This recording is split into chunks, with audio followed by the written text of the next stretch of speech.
To our amazing viewers at Cheating Tales Lab, we'd love to hear, which part of the world are you joining us from? Let us know. Now, let's dive into today's story. Chapter 1. The Perfect Life. Malcolm Haas had always believed in the American dream, and at 42, he seemed to be living it. Standing 6'2" with steel gray eyes that could read a business deal from across the room, Malcolm had built his construction empire from nothing more than a pickup truck and an unbreakable will.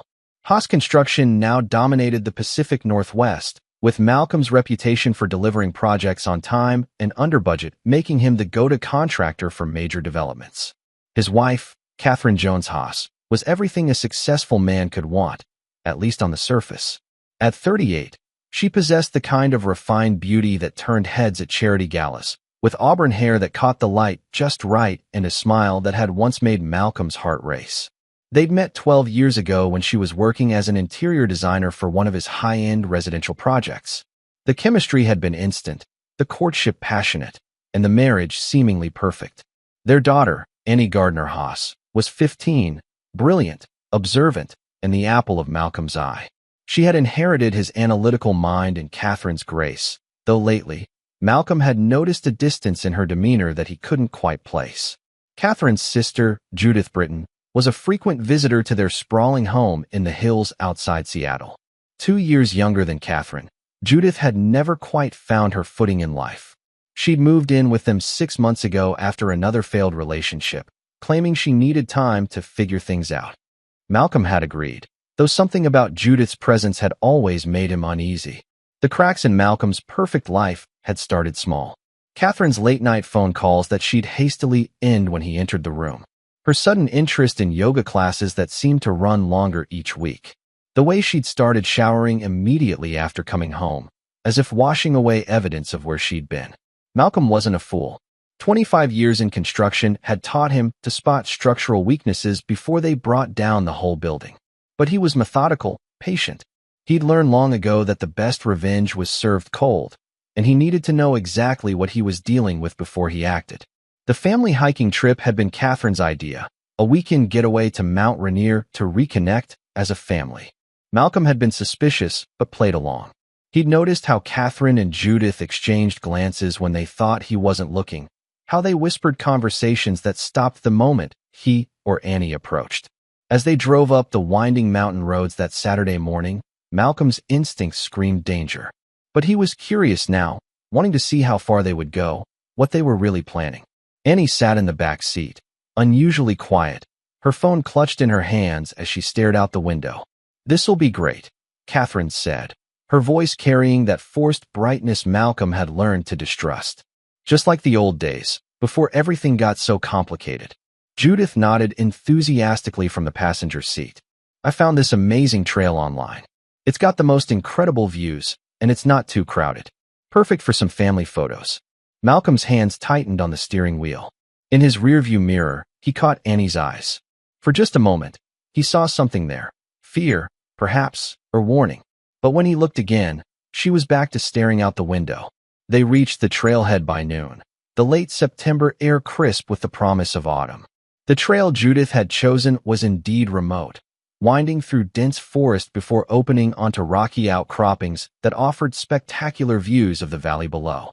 As they hiked, Malcolm found himself cataloging escape routes, noting the terrain, the drop-offs, the isolated nature of their location. Old habits from his military days, perhaps, but habits that had kept him alive and successful. "Malcolm, why don't you and Annie go ahead to that overlook?" Catherine suggested when they reached a fork in the trail. "Judith and I will catch up in a few minutes. I want to get some photos of the wildflowers back there." It was a reasonable request, but every instinct Malcolm possessed screamed trap. Still, he was curious to see their endgame. He nodded and continued up the trail with Annie, noting how his daughter's pace had slowed, how she kept glancing back toward her mother and aunt. The overlook was breathtaking, a rocky ledge that jutted out over a 100-foot drop into a boulder-strewn ravine. Malcolm had seen enough construction accidents to know that a fall from this height would be fatal. He positioned himself carefully, keeping Annie behind him, when he heard Catherine and Judith approaching. "The view's incredible up here," he called back to them, his voice carrying easily in the thin mountain air. That's when it happened. Catherine and Judith emerged from the tree together, moving with purpose and determination that chilled Malcolm to the bone. They discarded their hiking packs, and their faces held expressions he'd never seen before: cold, calculating, utterly without mercy. "I'm sorry it has to be this way," Catherine said, her voice devoid of the warmth that had once drawn him to her. Before Malcolm could react, both women rushed forward with surprising coordination. Catherine slammed into his back while Judith targeted Annie, and suddenly they were airborne, falling through space with the rocks rushing up to meet them. Malcolm's last coherent thought before impact was that he'd underestimated them completely. Chapter 2: The Daughter's Secret. Pain. That was Malcolm's first sensation as consciousness slowly returned. Every breath felt like fire in his chest, and his left leg was bent at an unnatural angle. But he was alive, and more importantly, so was Annie. She lay beside him among the rocks, her breathing shallow but steady. "Don't move," Annie whispered so quietly that Malcolm almost thought he'd imagined it. "Keep pretending you're dead." Malcolm forced himself to remain still, fighting every instinct to check on his daughter, to assess their injuries, to plan their escape. Instead, he lay motionless, listening as voices echoed from the cliff above. "Can you see them?" Judith's voice, sharp with anxiety. "They're not moving," Catherine replied. "God, there's so much blood." "Are you sure there? Look at the way Malcolm's leg is twisted." "And Annie? She's just a kid, Judith. How could we?" "Don't start with the guilt now," Judith snapped. "This was your plan, remember? Your way out. We went over this 100 times. Malcolm felt a chill that had nothing to do with the mountain air. Catherine had planned this. His wife, the mother of his child, had deliberately tried to murder them both. "The insurance money will take care of everything," Catherine continued, her voice steadying. $2 million for Malcolm, 1 for Annie. More than enough to disappear with Trevor. Trevor.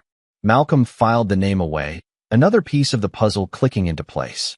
"And you're sure no one will suspect anything?" Judith asked. "Who's going to question a hiking accident?" Malcolm was always taking risks, always pushing limits. "Everyone knows that. And we were nowhere near them when they fell. Remember that. We were back on the trail, taking pictures." "What about the hiking register? Won't they check that?" "I signed us in as a family of 3. Just Malcolm, Annie, and me. You were never here, remember? You were at the spa all weekend. Your alibi is solid." Malcolm's mind raced despite the pain. They'd planned this meticulously, covered their tracks, created alibis. But they'd made one crucial mistake. They hadn't confirmed their targets were actually dead. "We should call for help now," Catherine said. "The longer we wait, the more suspicious it looks." "Right." The grieving widow discovers the bodies. Very tragic. Their voices faded as they moved away from the cliff edge, presumably to establish their presence elsewhere before discovering the accident. Malcolm waited several more minutes before risking a whisper. "Annie, how badly are you hurt?" "My arm's broken, I think. And my head's bleeding. But I can move." Her voice was steady, mature beyond her 15 years. "Dad, there's something you need to know. Something I should have told you months ago." "Tell me." "Mom's been cheating on you. With Trevor Cox, he's Judith's ex-boyfriend. They've been planning this for weeks, maybe months. I overheard them talking about the insurance money, about starting over somewhere new." Malcolm felt a rage unlike anything he'd ever experienced, hot and pure and absolutely merciless. "How long have you known?" "I figured it out about 2 months ago. Mom thought I was asleep, but I heard her on the phone with him. They were talking about how much they loved each other, how they couldn't wait to be together without having to hide." Annie's voice cracked slightly. "I wanted to tell you, but I was scared. I didn't know what would happen to our family." "You did nothing wrong," Malcolm said firmly. "This is not your fault. There's more. Trevor's been staying at Judith's apartment sometimes, but Mom's been meeting him at the Fairmont downtown. Room 412. She thinks I don't know, but I followed her once." Malcolm cataloged this information, his analytical mind already beginning to formulate plans. "What else?" "They weren't just going to take the insurance money. They were going to clean out your business accounts too. Mom has access to everything through the family trust. Trevor's been researching offshore banking, places without extradition treaties." The full scope of their betrayal hit Malcolm like a physical blow. Catherine hadn't just been unfaithful. She'd been systematically planning to destroy everything he'd built, to steal his life's work and disappear with her lover, leaving him and Annie dead on a mountainside. Dad, I need to tell you something else, Annie continued, her voice growing stronger despite their circumstances. I recorded some of their conversations. On my phone. I wasn't sure what to do with them, but I thought maybe someday you'd need to know the truth. Malcolm's respect for his daughter grew exponentially. At 15, she'd shown more loyalty and intelligence than his wife of 12 years. Where's your phone now? In my backpack. It should have survived the fall. It's in one of those heavy-duty cases. They lay in silence for several minutes, listening for any sign that Catherine and Judith were returning. When Malcolm was satisfied they were alone, he carefully turned his head to assess their situation. They were on a narrow ledge about 20 feet down from the main drop-off, hidden from view by an overhang of rock. It wasn't visible from above, which explained why Catherine and Judith believed they were dead. Malcolm's construction experience kicked in as he studied the rock face. It would be a difficult climb with their injuries, but not impossible. Annie, I need you to listen carefully. We're going to survive this, and when we do, your mother and her accomplices are going to pay for what they've done. But I need you to be strong, to follow my lead exactly. Can you do that? Yes, she replied without hesitation. Good, because what we're about to do is going to require perfect timing and absolute commitment. There's no room for mercy or second thoughts. I understand. They tried to kill us, Dad. They wanted us dead. Malcolm heard the steel in his daughter's voice and recognized something of himself in her. Catherine and Judith had no idea what they'd unleashed. They thought they were dealing with a successful businessman who'd grown soft with prosperity. They were about to learn that Malcolm Haas had survived Afghanistan, built an empire from nothing, and possessed a capacity for ruthless vengeance that they couldn't even imagine. Let's start climbing, he said. Chapter 3. The hunt begins. The climb took 4 agonizing hours. Malcolm's broken leg made every movement torture, but military discipline and pure rage kept him moving. Annie, despite her broken arm and concussion, proved to be remarkably resilient, following his whispered instructions without complaint. They reached the top just as the sun was setting, painting the mountains in shades of red that seemed appropriate for what Malcolm was planning. They could hear voices in the distance, search and rescue teams that Catherine had undoubtedly called hours ago, playing her role as the distraught wife who discovered her family missing. We can't let them see us, Malcolm whispered. Not yet. First, we need to get to your phone and those recordings.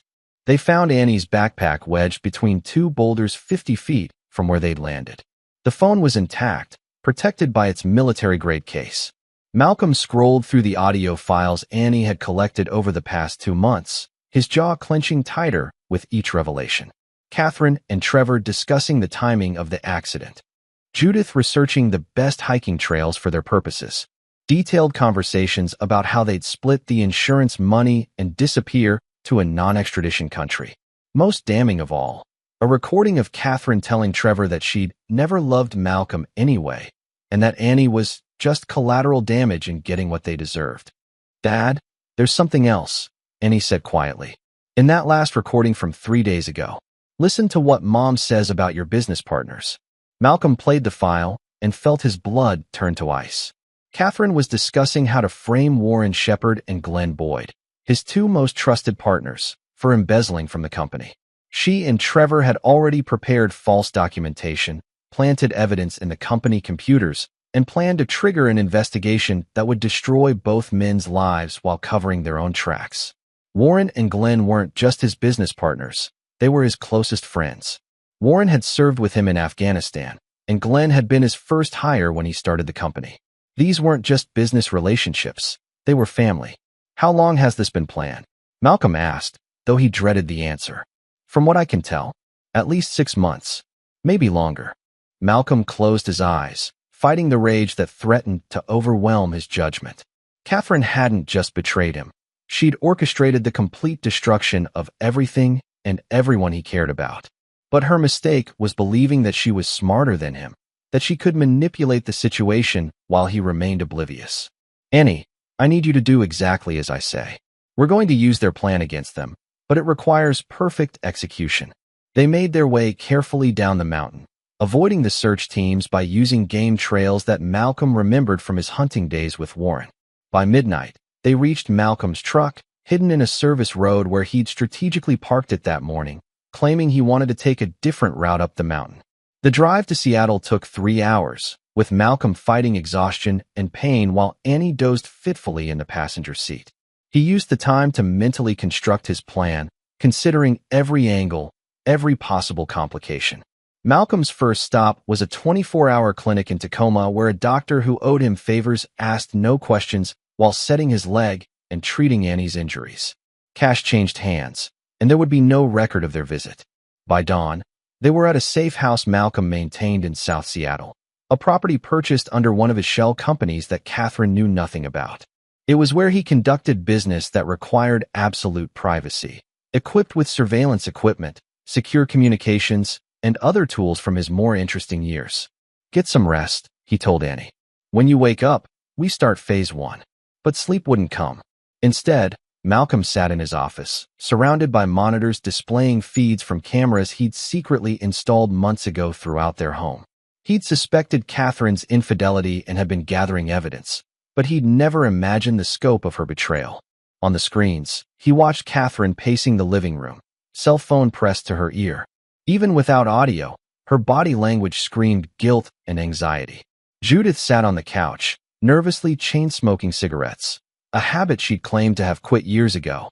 Malcolm activated the audio feed and listened to Catherine's side of what was clearly a conversation with Trevor. "Told you they're dead.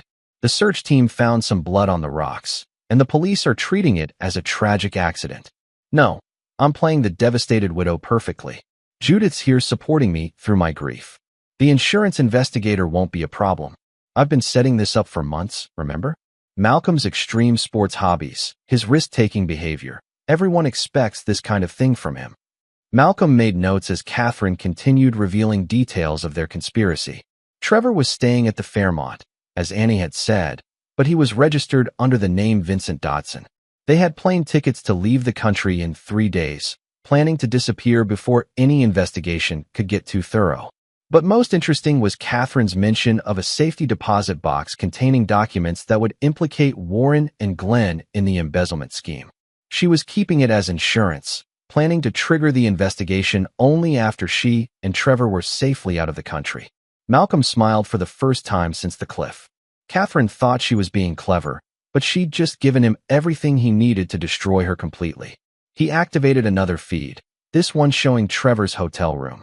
The man was younger than Malcolm had expected, maybe 35, with the kind of gym-built physique that suggested vanity rather than real strength. Trevor was on his laptop, probably managing their escape plans, but his relaxed posture suggested he believed everything was going according to plan. Malcolm's phone buzzed with a text from Detective Lance Nguyen, the lead investigator on their case. Lance was another war buddy who'd gone into law enforcement, and Malcolm had quietly reached out to him hours ago. Search called off due to weather. Presumed dead. Catherine requesting expedited death certificates. Something feels off about this whole situation. Malcolm typed back, "Trust your instincts. I'll be in touch soon." Phase 1 of his plan was simple. Let Catherine and Trevor believe they'd succeeded while he gathered intelligence and prepared his trap. But Phase 2 would require more subtle manipulation, and Phase 3 would be absolutely devastating. Malcolm opened his laptop and began researching Trevor Cox's background. By the time Annie woke up 12 hours later, Malcolm had assembled a complete profile of the man who'd conspired to murder his family. Trevor Cox, 36, was a former stockbroker who'd lost his license 3 years ago for insider trading. He'd been moving from one get-rich-quick scheme to another ever since, seducing wealthy women and emptying their bank accounts before disappearing. Catherine wasn't his first mark. She was just his biggest score. "Dad." Annie appeared in the doorway, looking better after rest and medical attention. "Feeling stronger?" "Much." "What did you find?" Malcolm turned his laptop around, showing her Trevor's real background. "Your mother thinks she's found love. In reality, she's partnered with a professional con artist who's probably planning to disappear with all the money and leave her holding the bag." Annie studied the screen. "Are you going to tell her?" Malcolm's smile was cold as winter. "Eventually. But first, we're going to let them execute their plan exactly as they've outlined it. And when they think they've won, when they're counting their money and celebrating their success, that's when we'll destroy them all." "What do you need me to do?" Malcolm looked at his daughter, 15 years old, but already showing the kind of strategic thinking that would make her a formidable ally. Catherine had no idea that in trying to eliminate Annie, she'd lost the only thing that might have saved her from Malcolm's vengeance. "We're going to give them exactly what they want," Malcolm said, "and it's going to cost them everything." Chapter 4. The Trap. 3 days had passed since the accident, and Catherine was playing her role to perfection. Malcolm watched from his safe house as his wife hosted a steady stream of visitors offering condolences, her performance so convincing that even he might have been fooled if he didn't know better. The funeral was scheduled for the following week, pending the completion of the police investigation. Catherine had been pushing hard for expedited death certificates, claiming she needed closure and couldn't bear the uncertainty. Detective Nguyen had been stalling, following Malcolm's subtle suggestions, but couldn't delay much longer without raising suspicions. Malcolm's surveillance revealed that Catherine and Trevor were growing increasingly anxious. Their original plan had them leaving the country within days of the accident, but the insurance company's requirement for a thorough investigation was complicating their timeline. "We need to move soon," Trevor said during one of his late-night calls to Catherine. Malcolm had managed to tap his phone through Warren's contacts in the private security industry. "Every day we stay increases the risk. The insurance investigator wants to interview me again tomorrow," Catherine replied, her voice tight with stress. "If I leave now, it'll look suspicious. Then we stick to the plan. You give your interview, play the grieving widow, and we leave tomorrow night. The money transfer will complete once we're in the Caymans." Malcolm made note of this timeline adjustment. Trevor and Catherine were planning to disappear less than 24 hours from now, which meant Malcolm needed to accelerate his own plans. "Annie," he called to his daughter, who was monitoring social media feeds from their home computer. "How's our other project coming?" Annie smiled grimly. "Judith's been posting constantly about supporting Catherine through her grief. Very touching stuff. But I've been tracking her actual location through her phone's GPS. Want to guess where she really was yesterday afternoon?" "Trevor's hotel." "Correct. She was there for 3 hours. And based on the credit card records I hacked into, she's been buying lingerie and expensive champagne. Either she's dealing with grief in a very unusual way, or she's celebrating," Malcolm finished. Good work. Malcolm had underestimated Judith's role in the conspiracy. He'd assumed she was just a pawn, but the evidence suggested she was a full partner. Even worse, she was apparently sharing Trevor with Catherine, though neither woman seemed aware of the other's involvement with him. Trevor Cox was playing an even deeper game than Malcolm had realized. "Dad, there's something else. I've been going through Mom's computer remotely. She's been researching divorce lawyers for months, specifically ones who specialize in hiding assets from spouses. She was planning to take everything even without the insurance money." Malcolm felt his jaw clench. Catherine's betrayal had layers he was still discovering, each one deeper and more calculated than the last. But every revelation just gave him more ammunition for what was coming. "Show me," he said. Annie pulled up Catherine's browser history, revealing months of research into offshore banking, asset protection trusts, and international divorce law. She'd even consulted with 3 different attorneys about the best ways to hide money from a spouse during divorce proceedings. "She was never planning to just leave," Annie said quietly. "She wanted to destroy you completely." Malcolm stood and walked to the window overlooking the city. Somewhere out there, Catherine was putting the finishing touches on what she believed was the perfect crime. She thought she'd eliminated the only 2 people who could expose her, stolen his life's work, and positioned herself to disappear with millions of dollars. She had no idea that her intended victims were very much alive and had spent the last 3 days preparing her destruction. "Phase 2 starts now," Malcolm said, turning back to Annie. "I need you to make some calls." The first call went to Warren Shepard at exactly 6 p.m., when Malcolm knew he'd be finishing up at the office. "Malcolm?" Warren's voice carried shock and relief. "Jesus Christ, where are you?" Catherine said you and Annie fell off a cliff. "The whole city's been talking about it." "We survived," Malcolm said simply. "Warren, I need you to listen carefully. Catherine tried to murder us. She's been embezzling from the company and planning to frame you and Glenn for it." Silence stretched for nearly 30 seconds before Warren spoke again. "You're sure?" "I have recordings. Bank records. Everything. She's planning to disappear tomorrow night with her lover and our life insurance money." "Son of a bitch." Warren's voice went cold. "What do you need?" Malcolm smiled. Warren had been his sergeant in Afghanistan, And his response was exactly what Malcolm had expected. No questions about proof or legality, just immediate loyalty and readiness for action. Access to the corporate accounts. I need to move some money around, create some interesting paper trails. And I need you to call Glenn. We're going to need his expertise with computer systems. Consider it done. Anything else? Yes. Tomorrow night, Catherine and Trevor are planning to access our joint safety deposit box at First National. I need you and Glenn to be there when they do. Are we talking about a citizen's arrest here, Malcolm? Malcolm's smile turned predatory. We're talking about justice, Warren. The permanent kind. While Malcolm coordinated with Warren, Annie was making her own calls. The first went to Detective Nguyen's partner, Detective John Kinney, who'd been investigating Trevor's previous cons in 3 different states. Detective Kinney? This is Annie Haas. I'm calling about Trevor Cox, who you've been tracking for securities fraud. Malcolm listened as his 15-year-old daughter calmly explained the situation to a seasoned detective, providing evidence that would connect Trevor to multiple federal crimes across state lines. By the time she finished, Kinney was promising to coordinate with the FBI and have agents in position by tomorrow evening. The second call went to Catherine's sister, Lynn Lim, who lived in Portland and had no idea that Judith was involved in the conspiracy. Lynn? It's Annie. I need to tell you something about Aunt Judith that you're not going to believe. Malcolm watched with growing admiration as Annie systematically destroyed Judith's alibis and support network. Lynn was a federal prosecutor who took a very dim view of attempted murder, and she promised to have Oregon State Police pick up Judith within the hour. The third call was the most important, and Annie made it directly to Catherine. Mom. Annie's voice was weak, scared, the perfect imitation of a traumatized teenager. Mom, we're alive. Dad and we survived the fall, but we're hurt. We need help. Malcolm could hear Catherine's sharp intake of breath through the phone, followed by a long silence that spoke volumes. Annie? Oh my God, where are you? I've been so worried. We're at the old cabin up on Mount Baker. Dad's leg is really bad, and I think he has a concussion. We managed to climb out of the ravine, but we're trapped by the weather. Can you come get us? Another pause. Malcolm could practically hear Catherine's mind racing, trying to figure out how her plan had gone wrong and what this meant for her escape timeline. Of course, sweetheart. I'll come right away. Don't worry, everything's going to be okay. Mom, don't bring anyone else. Dad said.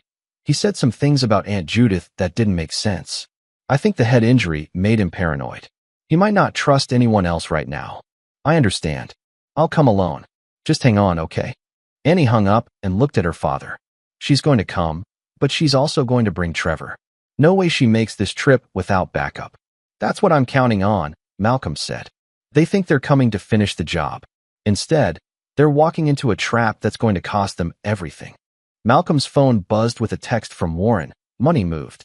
Trails established. Glenn's got the computer systems locked down. Federal agents briefed and in position. What's the signal? Malcolm typed back. Tomorrow night, when Catherine and Trevor try to access the safety deposit box, they're going to discover that all the money's gone. That's when they'll panic and make mistakes. Be ready. But the safety deposit box was just the beginning. Malcolm had spent 3 days not just gathering evidence, but actively sabotaging every aspect of Catherine and Trevor's escape plan. Their fake passports had been flagged by Homeland Security. Their offshore accounts had been frozen pending investigation. The private jet they'd chartered had been grounded for routine maintenance that would take weeks to complete. By the time Catherine and Trevor realized how completely they'd been outmaneuvered, they'd be facing federal charges in 3 states, with evidence so damning that no jury would hesitate to convict. But Malcolm wasn't finished. The legal consequences were just the appetizer. The main course would be far more personal and infinitely more devastating. Dad, Annie said quietly, are you sure about this? About all of it. Malcolm looked at his daughter, 15 years old, but already understanding that some betrayals were unforgivable, that some people forfeited any claim to mercy when they tried to murder children. They tried to kill us, Annie. They were willing to murder a 15-year-old girl for money. They planned to destroy Warren and Glenn's lives to cover their tracks. People like that don't deserve second chances. Annie nodded slowly. What do we do next? Malcolm checked his watch. Catherine would be starting her drive to Mount Baker soon, with Trevor undoubtedly following at a distance. They had about 6 hours before the final confrontation, 6 hours to put the last pieces of his plan into motion. Next, we go to Mount Baker ourselves, Malcolm said. It's time to finish this. Chapter 5. The Confrontation. The abandoned mining cabin sat on a ridge overlooking the Cascade foothills, accessible only by a treacherous logging road that hadn't seen maintenance in decades. Malcolm had chosen it specifically because it was isolated, defensible, and had multiple escape routes, tactical considerations that his construction business often required and his military background had refined. Malcolm and Annie arrived at the cabin just after midnight, giving them several hours to prepare before Catherine and Trevor's expected arrival.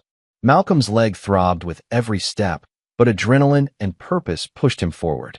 Remember, he told Annie as they checked their equipment, you stay hidden unless something goes wrong. This is going to get dangerous, and I need to know you're safe. I understand. But Dad, what if they really are planning to kill you? What if this isn't just about money anymore? Malcolm's smile was grim. Then they're going to discover that I'm much harder to kill than they think. The cabin was a perfect setting for the confrontation, remote enough that screams wouldn't be heard, isolated enough that whatever happened here would stay here. Malcolm had spent years in Afghanistan learning how to make problems disappear permanently, and those skills weren't the kind that faded with time. He positioned motion sensors around the perimeter and set up night vision cameras to monitor all approaches. If Catherine and Trevor brought backup, Malcolm would know about it long before they reached the cabin. At 4 a.m., the perimeter alarms activated. Malcolm checked his monitors and smiled coldly. Catherine and Trevor were approaching in separate vehicles, just as he'd predicted. Catherine drove her Lexus SUV while Trevor followed in a rental car, staying far enough back to avoid suspicion but close enough to provide support. Both vehicles stopped at the bottom of the ridge, their occupants undoubtedly debating their approach. Malcolm activated the audio surveillance and listened to their radio conversation. The road's worse than I expected. Catherine's voice crackled through the static. My car won't make it all the way up. Mine neither, Trevor replied. We'll have to hike the last mile. Are you sure they're actually up there? Annie called from the cabin's landline. I checked the number. They're there. And you're certain they don't suspect anything? Catherine's laugh was cold. Malcolm thinks he's so smart, but he's never suspected a thing. After tonight, this will all be over. Malcolm felt a familiar calm settle over him, the same feeling he'd experienced before every mission in Afghanistan. Catherine and Trevor were about to discover that their careful planning meant nothing when faced with superior tactics and absolute ruthlessness. He watched through night vision as they began their hike up the ridge, moving slowly and quietly. Catherine carried a hiking pack that seemed unusually heavy, while Trevor had what appeared to be a rifle case slung over his shoulder. So they weren't just planning to verify that Malcolm and Annie were dead.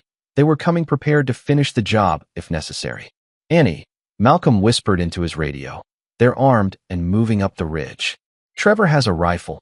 Catherine's carrying something heavy. This confirms they're here to kill us. Copy that. Annie replied from her hiding position in the rocks above the cabin.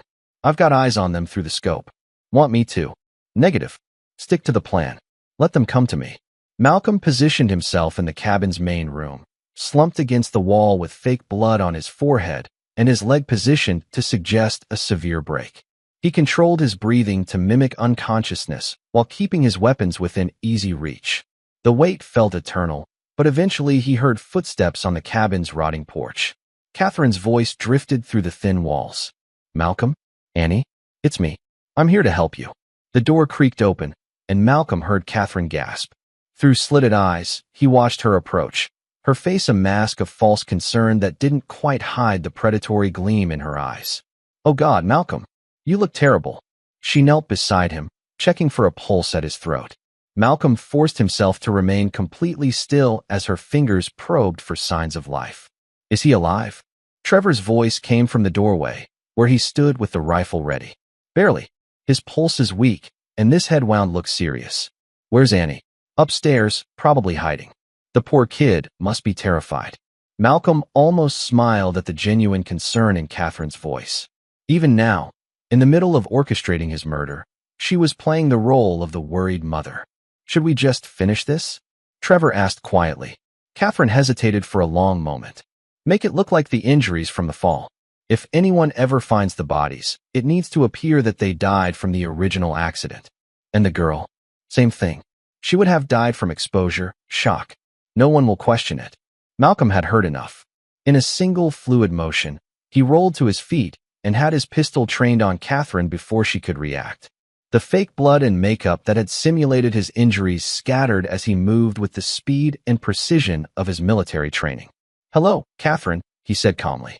"Thanks for coming to finish the job." Catherine's face went white, her mouth opening and closing without sound. Behind her, Trevor was raising his rifle, but Malcolm was already moving. "I wouldn't," Malcolm said, shifting his aim to Trevor without losing sight of Catherine. "Annie's got a sniper rifle trained on you from the rocks above. She's been taking shooting lessons from Warren for the past year. Excellent marksmanship." Trevor froze, his rifle halfway to his shoulder. "That's better. Now, drop the weapon and kick it toward me." Trevor complied, his face tight with anger and fear. Malcolm could see him calculating odds, looking for angles, but the tactical situation was hopeless. "Sit down, both of you. We have some things to discuss." Catherine found her voice first. "Malcolm, I can explain." "No need. I heard your explanation 3 days ago, when you were standing on that cliff congratulating yourself on the perfect murder. You tried to kill your own daughter for insurance money, Catherine. There's no explanation that makes that forgivable." "You don't understand," Catherine said desperately. "Trevor and I, we love each other. We never meant for it to happen, but you saw an opportunity to steal my life's work and disappear together," Malcolm finished. "I know about the embezzlement scheme, Catherine. I know about your plans to frame Warren and Glenn. I know about Trevor's history of seducing wealthy women and emptying their bank accounts."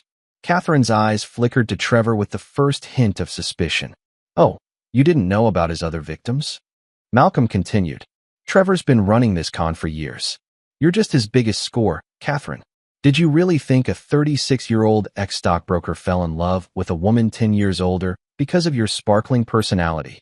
"She's lying," Trevor said quickly, but Malcolm could see doubt creeping into Catherine's expression.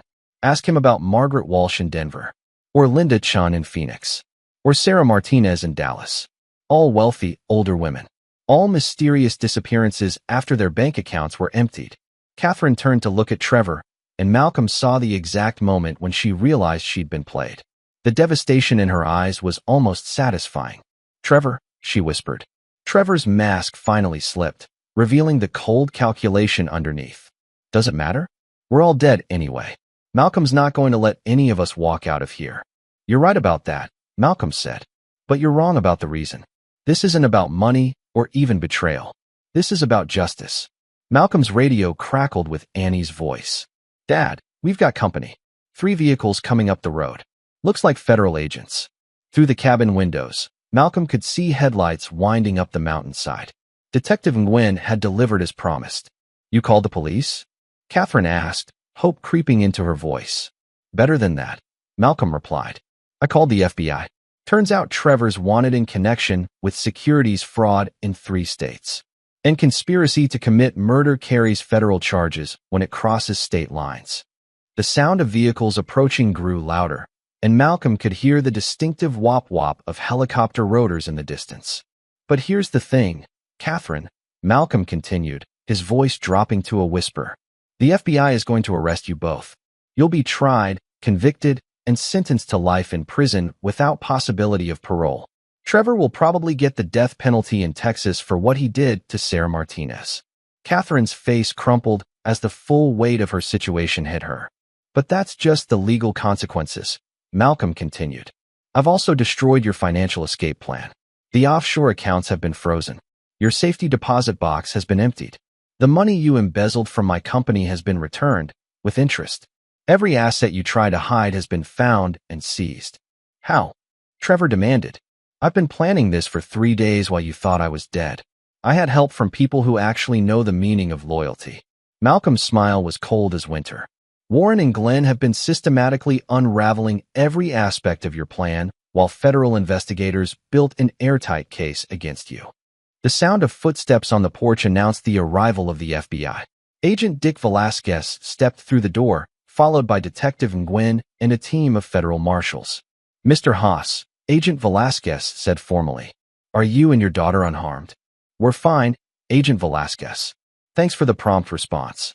Catherine Haas, Trevor Cox, you're both under arrest for conspiracy to commit murder, insurance fraud, embezzlement, and multiple federal charges. The agent began reading them their rights as the marshals moved to restrain them. Catherine looked at Malcolm one last time, tears streaming down her face. I never meant for it to go this far, she whispered. Malcolm's expression didn't change. Yes, you did. You planned every detail. You were willing to murder your own daughter for money. Some lines can't be uncrossed, Catherine. As the agents led Catherine and Trevor away, Malcolm felt a hand on his shoulder. Annie had emerged from her hiding place and was standing beside him, watching their mother disappear into the night. Is it over? She asked quietly. Malcolm looked at his daughter, 15 years old, but already showing the strength and intelligence that would serve her well in life. Catherine had lost the right to call herself Annie's mother the moment she pushed her off that cliff.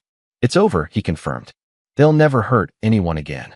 But even as he said it, Malcolm knew that the legal consequences were just the beginning.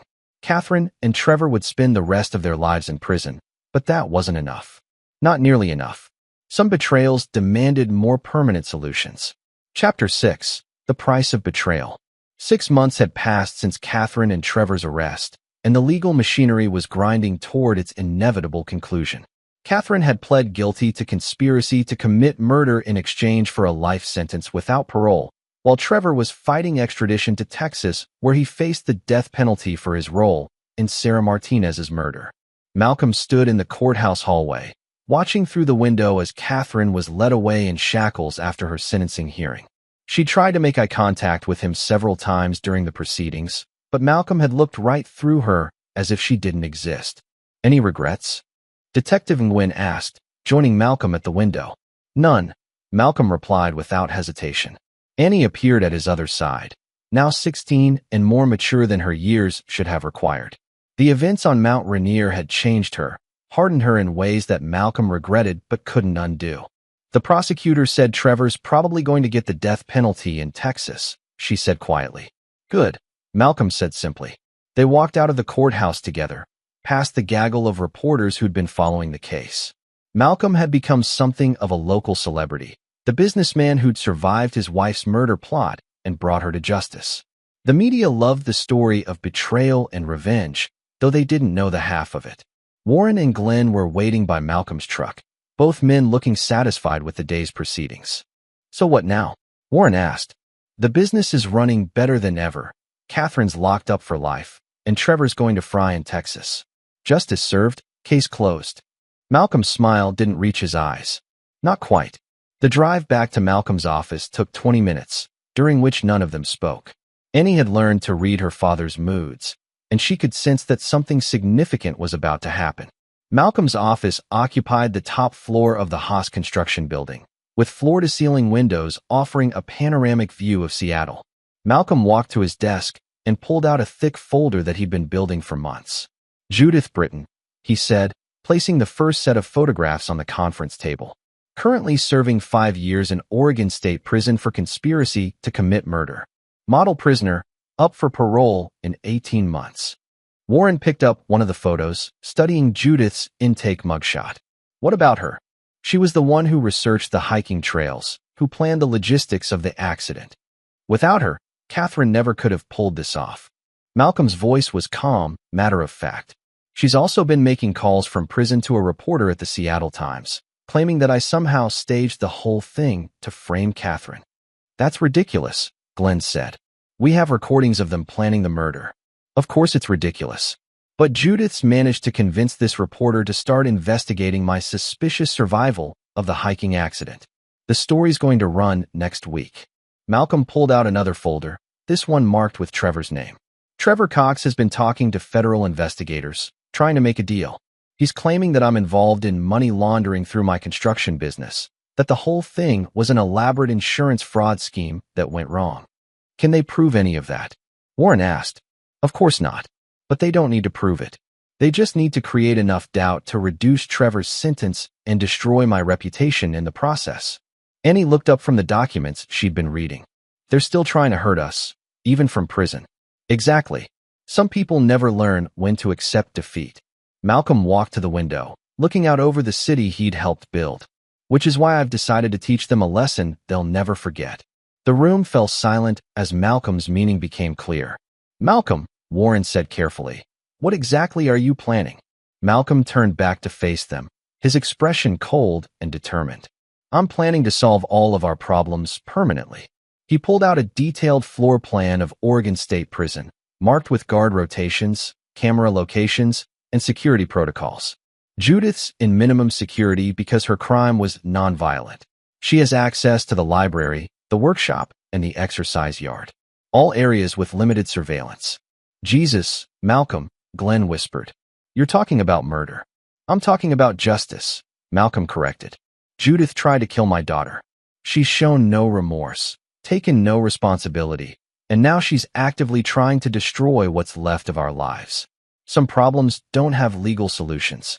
Annie was studying the prison schematics with clinical detachment. What about Trevor? Malcolm smiled coldly and pulled out another set of documents. Trevor's being held in Harris County Jail in Houston while he awaits trial. Much higher security, but also much higher levels of violence. Inmates who hurt children don't tend to live very long in Texas lockups. You've already arranged something, Warren said, reading Malcolm's expression. I've made some inquiries through old contacts. Trevor Cox will have an accident within the next week.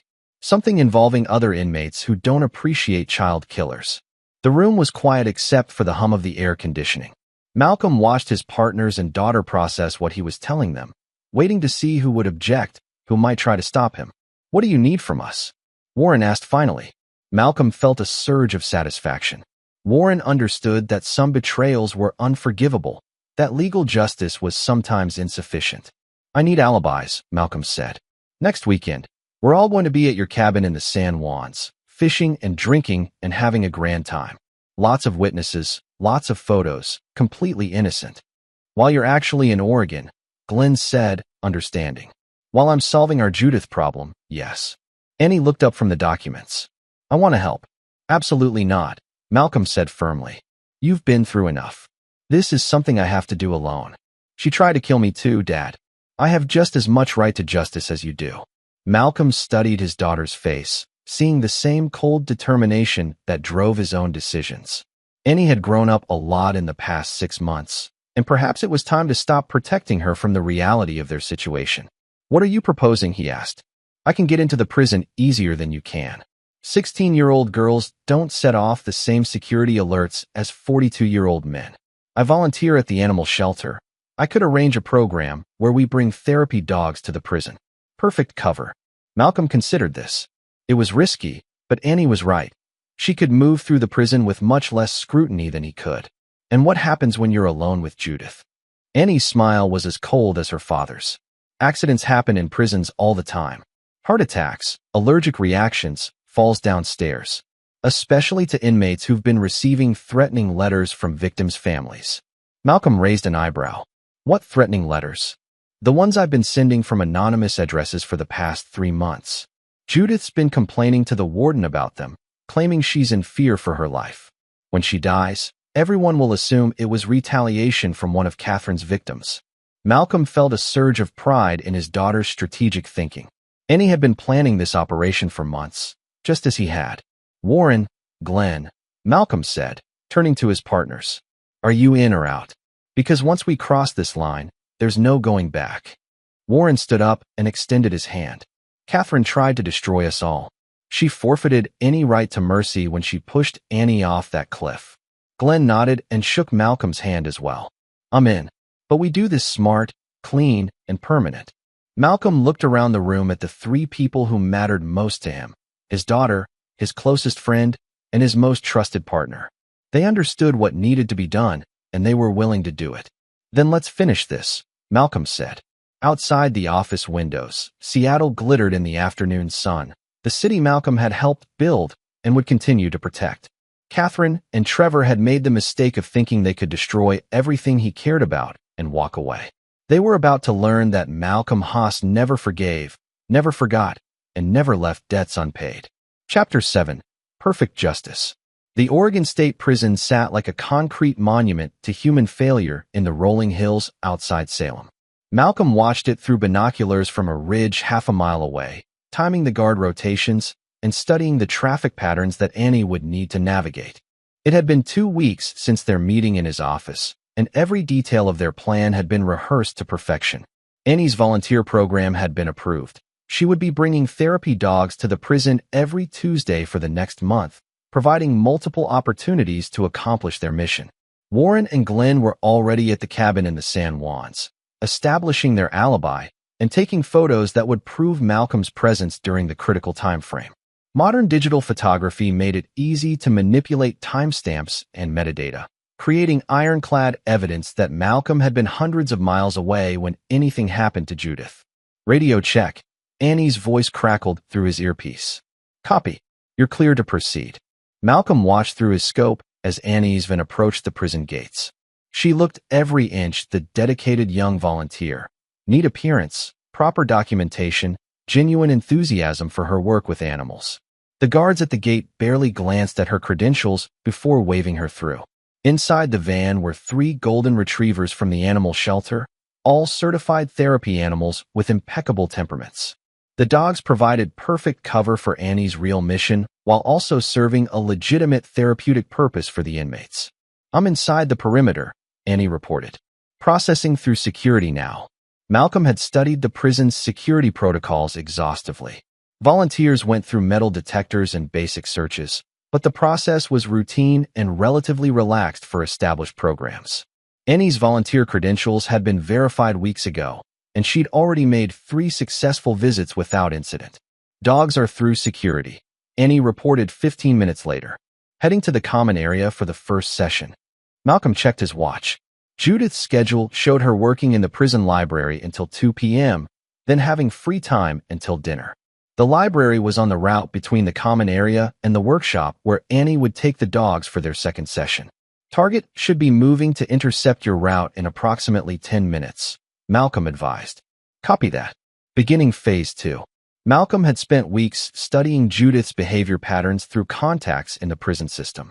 She was predictable, routine-oriented, and increasingly paranoid about the threatening letters that had been arriving regularly. The guards had dismissed her concerns as typical prisoner anxiety, which made her the perfect target. Contact, Annie reported. She's approaching the library in trance. Through his earpiece, Malcolm could hear the ambient noise of the prison, conversations, footsteps, the jingle of the therapy dog's leashes. Annie was moving through the hallway with her canine companions, ostensibly heading from one session to another. Excuse me, Malcolm heard Annie say, her voice perfectly innocent. Aren't you Judith Britton? I'm working on a school project about the criminal justice system, and I was hoping to interview some inmates about rehabilitation programs. I don't talk to reporters. Judith's voice was sharp, suspicious. Oh, I'm not a reporter. I'm just a high school student. My name's Jenny Walsh. I volunteer here with the therapy dog program. Malcolm smiled at Annie's use of her alias. Jenny Walsh was the fictional daughter of Margaret Walsh, one of Trevor's previous victims. If Judith made the connection, it would only reinforce her paranoia about being targeted for revenge. What kind of project? Judith asked, her tone softening slightly. I'm writing about how people change in prison, how they find redemption. I thought your story might be particularly interesting because of the media attention your case received. Malcolm heard footsteps as the conversation moved, presumably toward a more private location. I suppose I could spare a few minutes, Judith said. But not here in the hallway. There's a quiet study room in the library. That would be perfect, Annie replied. Malcolm's heart rate increased as Annie moved into position. The study room Judith had mentioned was isolated, with limited camera coverage and minimal foot traffic. It was the perfect location for what needed to happen next. We're in position, Annie reported quietly. Malcolm heard the sound of a door closing, then the rustling of papers as Annie presumably prepared for her fake interview. So, Annie said clearly, why don't you start by telling me about the hiking trip where you tried to murder my father and me? Silence stretched for several seconds before Judith spoke, her voice filled with shock and fear. You're Malcolm's daughter. How did you get in here? How did you? It's amazing what you can accomplish with proper planning, Annie said, her voice cold as winter. Something you and my mother never quite mastered. Listen, I never wanted anyone to get hurt, Judith said desperately. It was Catherine's idea, all of it. I just went along because she's my sister. You researched the trails. You planned the logistics. You helped choose the location where you thought we'd die. Annie's voice was steady, controlled.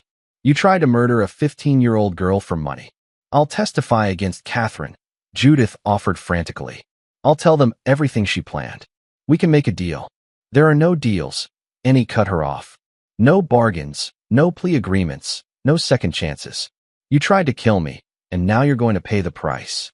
Malcolm heard a sharp intake of breath, then the sound of a struggle. He checked his watch. They had maybe 5 minutes before someone would notice the extended absence from the therapy dog session. Security to the library. A voice announced over the prison's PA system. Medical emergency in study room 3. Malcolm's blood ran cold. Something had gone wrong. Annie, report, he said urgently into his radio. No response. Through his scope, Malcolm watched as emergency vehicles rushed toward the prison entrance. His daughter was inside those walls, possibly compromised, and he was helpless to assist her. Annie, if you can't hear me, abort the mission and get out now, he transmitted. His earpiece crackled to life. Mission accomplished. Annie's voice was calm, professional. Target neutralized. Beginning extraction. Malcolm felt a surge of relief and pride. His 16-year-old daughter had just eliminated a major threat to their family and was maintaining perfect operational security while doing it. What's your status? He asked. Judith suffered a severe allergic reaction to something in the study room. Probably the peanut residue on one of the therapy dogs. Prison food services will confirm she had a documented nut allergy. Very tragic accident. Malcolm smiled coldly. They'd researched Judith's medical records extensively, knowing that her severe peanut allergy could be triggered by trace amounts of the allergen.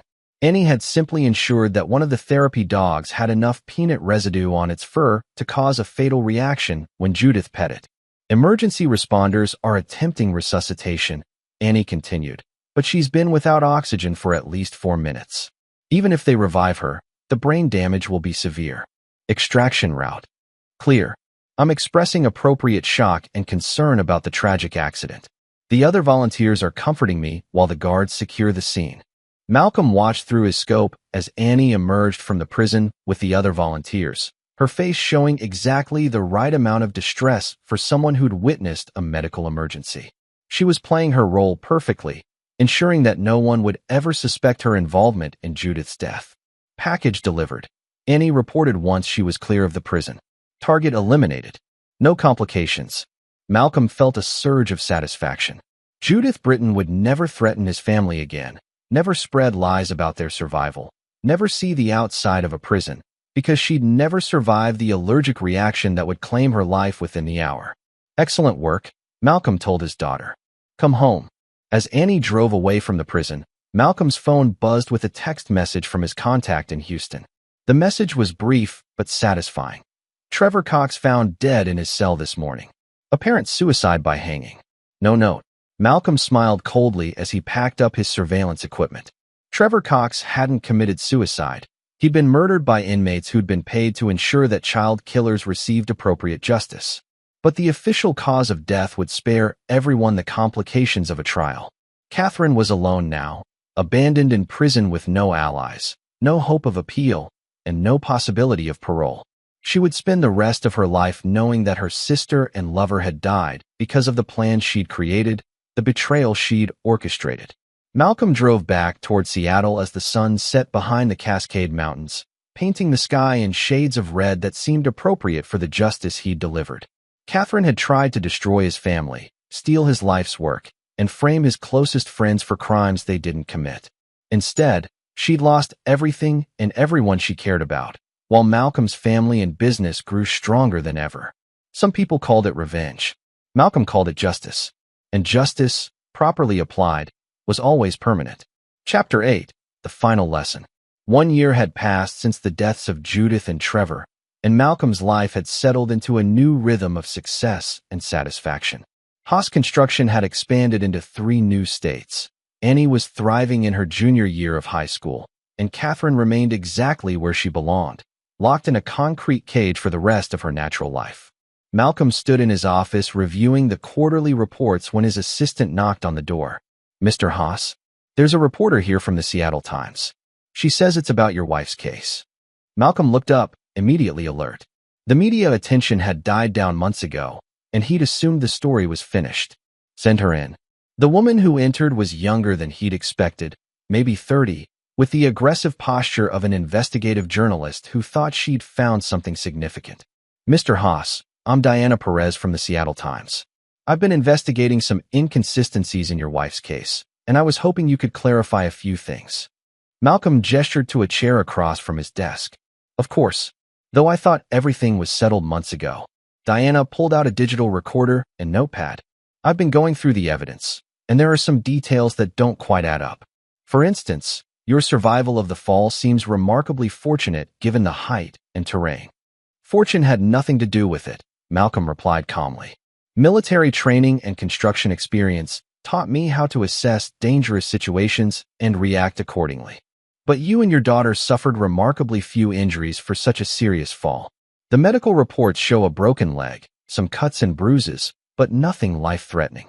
Malcolm's expression didn't change. Are you suggesting that my daughter and I weren't really injured? I'm suggesting that maybe the fall wasn't as serious as everyone believes. Maybe you suspected your wife's plan and took precautions. Diana leaned forward, her voice dropping confidentially. I've been talking to other inmates at the women's prison. Your wife has maintained her innocence from the beginning, claiming that you somehow orchestrated the whole thing. Malcolm's laugh was genuine. Ms. Perez, do you have children? No, but I don't see how that's relevant. It's relevant because anyone with children would understand that a parent doesn't use their 15-year-old daughter as bait in some elaborate scheme. The suggestion is not just ridiculous, it's offensive. Diana consulted her notes. What about the deaths of Judith Britton and Trevor Cox? Doesn't it seem convenient that both of your wife's co-conspirators died in custody before they could testify? Convenient for whom? Malcolm asked. Justice was served regardless of their deaths. They were both going to spend the rest of their lives in prison anyway. But their deaths eliminated any possibility that they might reveal information that contradicted your version of events. Malcolm's eyes went cold. Ms. Perez, are you accusing me of somehow arranging murders in two separate prison systems in different states? I'm not accusing anyone of anything. I'm just investigating inconsistencies. Malcolm stood and walked to his window, looking out over the city skyline. Let me share something with you, Ms. Perez. My wife, the mother of my child, tried to murder us both for insurance money. She planned to frame my business partners for embezzlement and disappear with her lover to enjoy our stolen money. He turned back to face the reporter. That woman betrayed every vow she'd ever made, violated every trust I'd placed in her, and was willing to murder her own daughter for financial gain. If you want to write a story about inconsistencies, start with trying to understand how someone becomes that completely evil. Diana scribbled notes furiously. But don't you think the public deserves to know if there are questions about? The public knows everything they need to know, Malcolm interrupted. A woman tried to commit murder for money and was caught. Justice was served. End of story. What if I told you that I have evidence suggesting you were in Oregon the day Judith Britton died? Malcolm's expression didn't change, but internally he was calculating rapidly. Diana was fishing, hoping to provoke a reaction that would confirm her suspicions. I'd say you should present that evidence to the appropriate authorities, Malcolm replied calmly. I was fishing with friends in the San Juan Islands that entire weekend, as documented by dozens of photos and witness statements. Photos can be manipulated. Witnesses can be bought. Malcolm walked back to his desk and opened a file drawer. He pulled out a thick folder and placed it in front of Diana. These are the financial records for my business over the past 2 years, he said. Every transaction, every payment, every expense. If I were paying for murders or manipulating evidence, the money trail would be in there somewhere. Diana opened the folder and began flipping through the documents. Malcolm watched her expression change as she realized the scope of what she was looking at, thousands of pages of detailed financial records that would take weeks to analyze properly. Of course, you're welcome to examine everything, Malcolm continued. Though I should mention that any false accusations of criminal activity could result in defamation lawsuits that would bankrupt your newspaper. Diana looked up sharply. Are you threatening me? I'm informing you of the potential consequences of publishing unsubstantiated allegations, Malcolm said. I have an excellent legal team and unlimited resources to defend my reputation. The reporter closed the folder and stood up. This isn't over, Mr. Haas. If there's something to find, I'll find it. I'm sure you will. Malcolm replied pleasantly. In the meantime, I'll have my lawyers review whatever you publish to ensure it meets proper journalistic standards. After Diana left, Malcolm sat back in his chair and considered the situation. The reporter was tenacious and intelligent, which made her potentially dangerous. But she was also fishing without evidence, hoping to build a story on speculation and innuendo. Malcolm's phone buzzed with a text from Annie. Saw the reporter leaving. Everything okay? He typed back. Minor annoyance. Nothing we can't handle. But as Malcolm looked out over the city, he realized that Diana Perez represented a new kind of threat. Not someone trying to destroy his family for money, but someone trying to destroy his reputation for professional advancement. Some problems required different solutions than others. Malcolm opened his laptop and began researching Diana Perez's background. Within an hour, he had a complete profile. Recent divorce, financial difficulties, career struggling after a previous investigation fell apart due to fabricated evidence. Diana Perez was desperate for a story that would restore her credibility, which made her willing to take risks that a more established journalist might avoid. It also made her vulnerable to the kind of pressure that Malcolm specialized in applying. He picked up his phone and dialed Warren's number. We have a new problem, Malcolm said when Warren answered. A reporter who's asking uncomfortable questions. Legal or illegal solution? Warren asked without hesitation. Malcolm smiled coldly. Let's start with legal and see how reasonable she is. By the end of the week, Diana Perez would discover that her investigation had cost her more than she'd bargained for. Her sources would stop talking to her, her editor would lose interest in the story, and her already precarious financial situation would become untenable. Malcolm had learned long ago that most problems could be solved with the right combination of pressure and incentives. Those who couldn't be reasoned with, well, they usually found that persistence came with a price they weren't willing to pay. Diana Perez was about to learn that some people were too dangerous to investigate, and Malcolm Haas was definitely one of them. Chapter 9, Permanent Solutions. Diana Perez discovered the first problem on Monday morning when she arrived at the Seattle Times to find her editor, Maurice Sweeney, waiting by her desk with a grim expression. We need to talk, Maurice said, gesturing toward his office. Diana followed him, already sensing that her investigation into Malcolm Haas had hit a roadblock. Maurice closed the door and sat heavily behind his desk. I'm killing the Haas story, he said without preamble. What?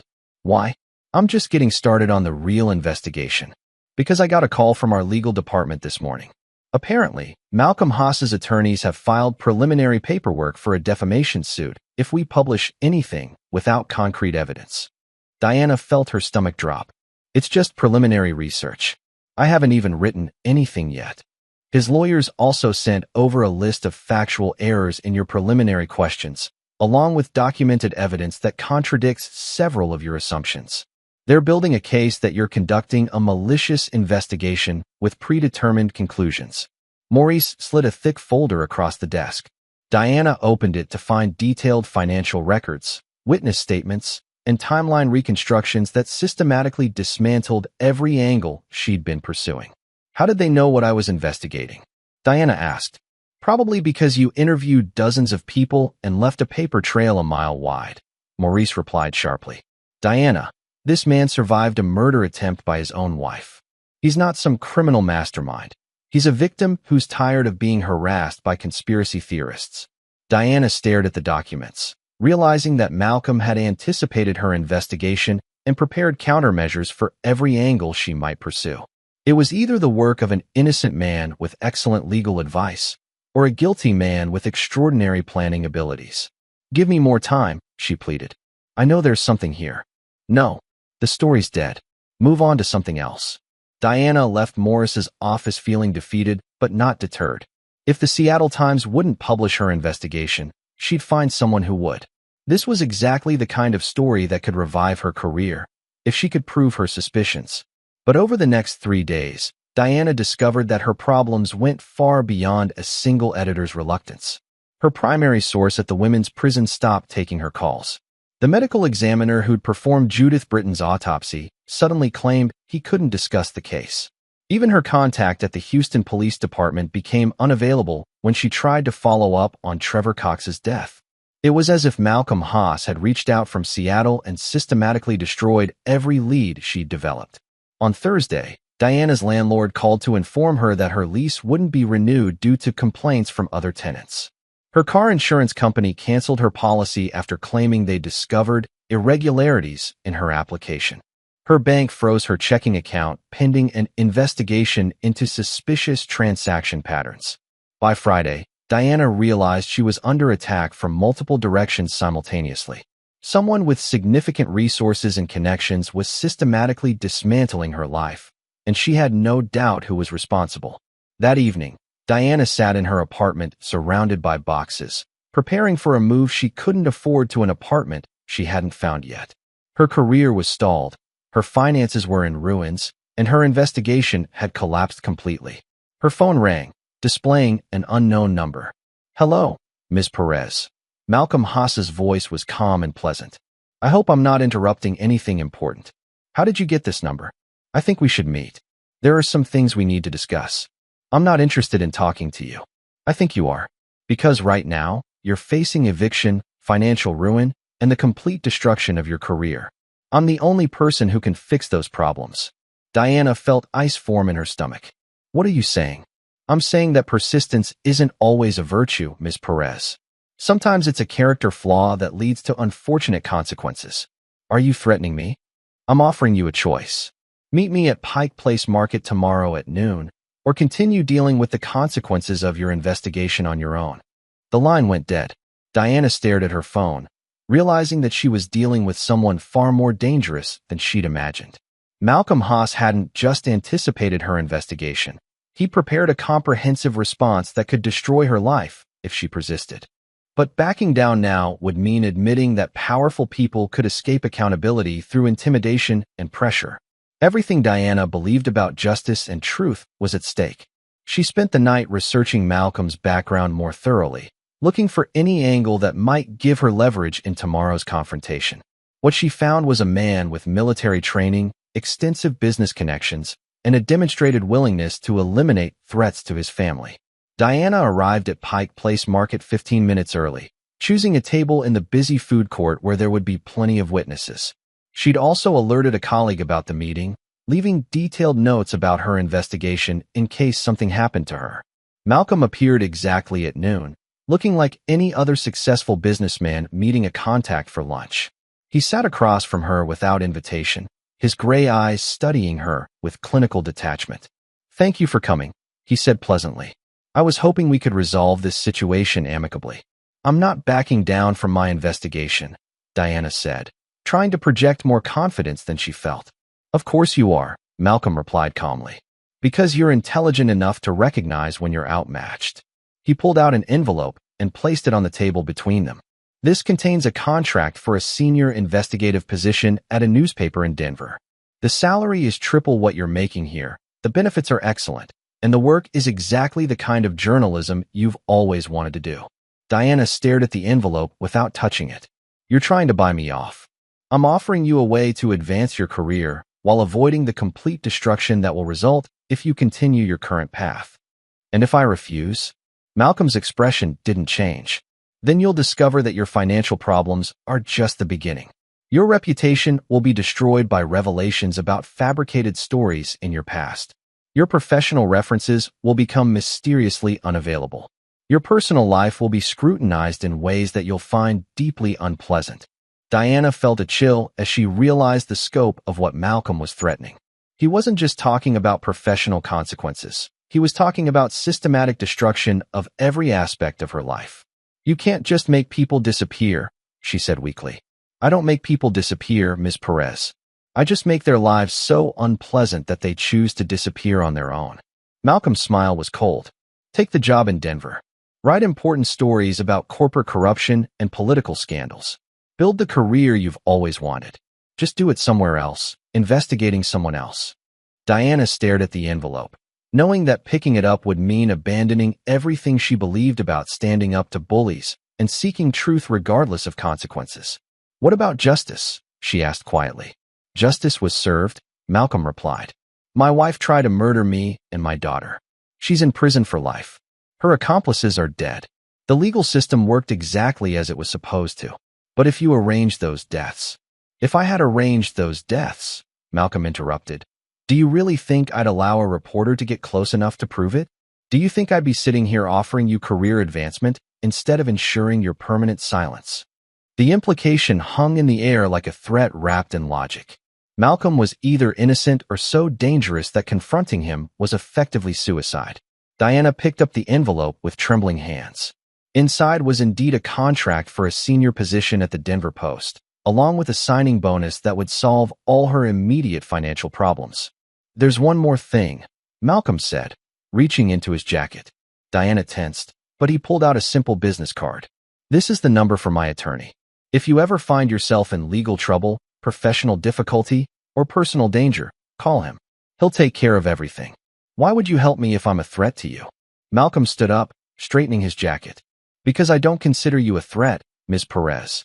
You're an intelligent woman who made an error in judgment. Intelligent people learn from their mistakes and move on to better opportunities. He paused at the edge of the table. But if you choose to continue your investigation, if you publish anything about my family based on speculation and innuendo, then you'll discover what it means to be an actual threat to Malcolm Haas. And I promise you won't survive that education. Diana watched him walk away, disappearing into the crowd of tourists and shoppers as if he'd never been there at all. She sat alone with the contract and business card, realizing that she'd just been given a choice between accepting defeat and facing destruction. 2 hours later, Diana Perez called the Denver Post and accepted the position. Within a week, she'd moved to Colorado and begun work on investigations that would win her a Pulitzer Prize 3 years later. She never wrote another word about Malcolm Haas. Malcolm, meanwhile, returned to his office and his life, satisfied that another threat had been neutralized through proper application of pressure and incentives. Diana Perez had been intelligent enough to recognize superior force when confronted with it, which meant she could be trusted to stay away from his family permanently. That evening, Malcolm picked up Annie from school and took her to dinner at their favorite restaurant. At 17, she was already showing signs of the strategic intelligence and ruthless pragmatism that would serve her well in life. How did it go with the reporter? Annie asked over dessert. She accepted a position in Denver, Malcolm replied. I don't think we'll be hearing from her again. Good. I was worried we might have to get creative again. Malcolm smiled at his daughter's casual acceptance of their methods. Annie understood that some people couldn't be reasoned with, couldn't be trusted, and couldn't be allowed to threaten their family security. Catherine had tried to destroy them and lost everything. Judith and Trevor had tried to kill them and paid with their lives. Diana Perez had tried to expose them and been forced to abandon her investigation. Malcolm Haas protected what was his with absolute ruthlessness and no compromise. His enemies learned this lesson exactly once, and those who survived the education never forgot it. Annie would inherit this empire someday, along with the knowledge and skills necessary to protect it from all threats. Malcolm had built something that would last for generations, defended by people who understood that mercy was a luxury they couldn't afford.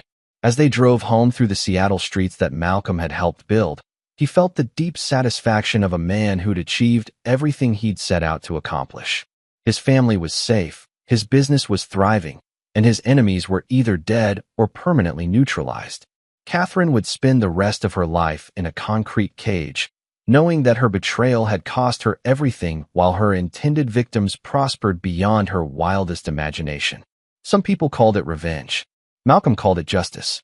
And justice, properly applied, was always permanent. This is where our story comes to an end. Share your thoughts in the comments section. Thanks for your time. If you enjoy this story, please subscribe to this channel. Click on the video you see on the screen, and I will see you there.